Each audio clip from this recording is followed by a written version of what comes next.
Drama serial मन मस्त मलंग, जिसमें आपको दिखाया जाएगा कि सिकंदर के दिल में भी अब कबीर के लिए हमदर्दी बढ़ गई है। जब अस्मा रिया पे गुस्सा करती है कि जब मैं कबीर को गोली मारने ही लगी थी तो तुम्हें क्या जरूरत थी सामने आने की। सिकंदर समझ जाता है कि अब उसकी बहन रिया कबीर से बेइंतहा मोहब्बत करती है, वरना वो अपनी जान को कबीर की खातिर भला क्यों खतरे में डालती। इसलिए जब अस्मा रिया पे गुस्सा कर रही होती है तो सिकंदर को बहुत बुरा लगता है, तो अपनी आपा से कहता है कि आपका बदला, आपका गुस्सा आपको कहीं भी जीने नहीं देगा, इसलिए यही बेहतर होगा कि अब आप रिया और कबीर के रिश्ते को एक्सेप्ट कर लें। लेकिन अस्मा बिल्कुल भी सिकंदर की बात नहीं मानती है। साथ की नाज़रीन, आप देखेंगे कि कबीर जब रिया से मिलने के लिए हॉस्पिटल में आता है तो रिया कबीर को समझाती है और कहती है कि देखो कबीर, मैं और तुम कभी भी एक नहीं हो सकते।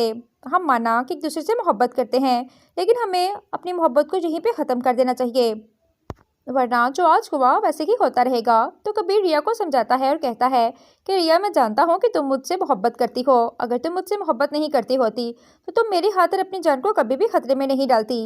ये बात सुनकर रिया भी मुस्कुरा देती है।